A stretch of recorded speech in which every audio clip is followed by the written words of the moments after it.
ফেনী জেলার ফুলগাজী উপজেলার বন্যার পরিস্থিতি কেমন সেটা আসলে আপনাদেরকে দেখানোর জন্য আমরা এই মুহূর্তে আছি ফেনী জেলার ফুলগাজী উপজেলার আনন্দপুর গ্রামের আনন্দপুর বাজারের একটু উত্তর অংশে। এই যে সড়কটি দেখতে পাচ্ছেন এটি ফেনী থেকে ফুলগাজী পরশুরামের মেইন সড়ক, একদম মেইন সড়কে। এই মুহূর্তে আমি যদি আপনাদেরকে একটু দেখাই তাহলে বুঝতে পারবেন যে কী পরিমাণ পানি, সড়কের উপরে একদম হাঁটু পরিমাণ পানি।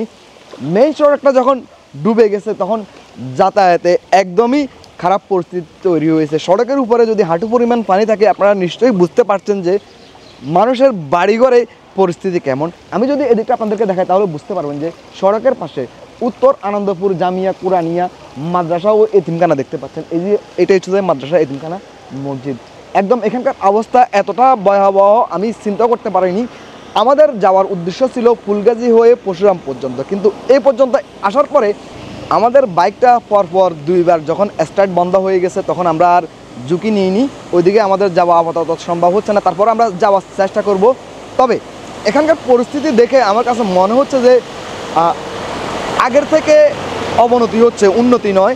আমরা স্থানীয়দের সাথে কথা বললাম, তারা জানিয়েছে যে গতকালকের থেকে আজকে অনেকটা অবনতি হয়েছে, পানি অর্থাৎ পানি বেড়েছে। সেনাবাহিনী, বিজিবি এবং আরও অন্যান্য টিম এখানে এসেছে উদ্ধার কার্যক্রম এবং ত্রাণ সামগ্রী নিয়ে ভিতর দিকে যাচ্ছে, এমনটা আমরা দেখতে পাচ্ছি। এমনটা আমরা দেখেছি, অনেককে গাড়ি করে নিয়ে আসা হয়েছে, ওইদিকে ফেনীর দিকে নিয়ে যাওয়া হয়েছে। তবে এখন পর্যন্ত ফেনীর শহরের দিকে পানি উঠবে কিনা তা নিয়ে যথেষ্ট সন্দেহ রয়েছে। পরিস্থিতি যেদিকে যাচ্ছে হয়তো উঠতে পারে। এদিকে আপনারা দেখতে পাচ্ছেন যে গাড়ি করে মানুষ নিয়ে আসা হচ্ছে। এই যে দেখতে পাচ্ছেন সেনাবাহিনীর উদ্ধার অভিযান চলমান রয়েছে। সেনাবাহিনী এবং বিজিবি সবটাই মনে করেন যে উদ্ধার অভিযান চালাচ্ছে। আমরা দেখতে পাচ্ছি ওনারা করে যাচ্ছেন। ওই দিক থেকে এই যে সম্ভবত শুকনো খাবার বা বাড়ি খাবার নিয়ে যাওয়া হয়েছে। আমরা ওই দিক থেকে আসতেছি, আমরা দেখতে পাচ্ছি যে এখানকার এদিক থেকে ওইদিকে যাওয়া কোনোভাবে সম্ভব না যদি বড় কোনো গাড়ি না থাকে বা নৌকা না থাকে। হেঁটে আপনি কতটুকু যাবেন? তো আমরা তারপর যাওয়ার চেষ্টা করবো, আপনাদেরকে ওই দিকের পরিস্থিতিটা দেখার চেষ্টা করবো। আসুন।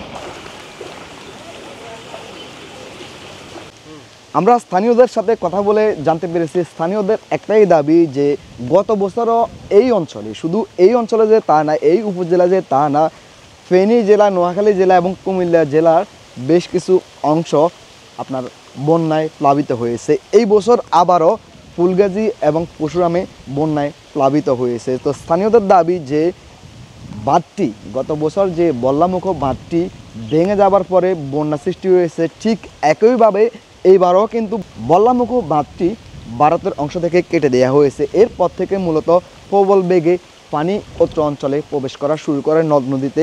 এরপরে সিলুনিয়া নদী, কহুয়া নদী ও মোহরী নদীর বেশ কয়েকটি স্থানে বাঁধ ভেঙে গ্রামগুলো প্লাবিত হয়। স্থানীয়রা যেটা বলছেন, যদি যথাসময় উদ্যোগ নেওয়া হতো তাহলে সঠিকভাবে পদক্ষেপ নেওয়া হলে হয়তো এই বন্যা দেখতে হতো না।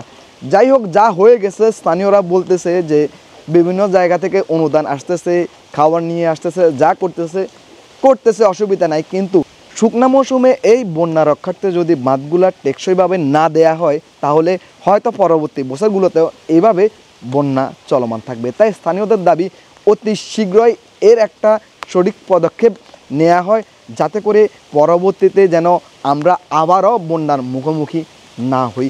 স্থানীয়দের এমনটাই দাবি। তো যাই হোক, এই ছিল আপাতত ফুলগাজী উপজেলার, ফেনী জেলার ফুলগাজী উপজেলার বন্যার পরিস্থিতির সবশেষ।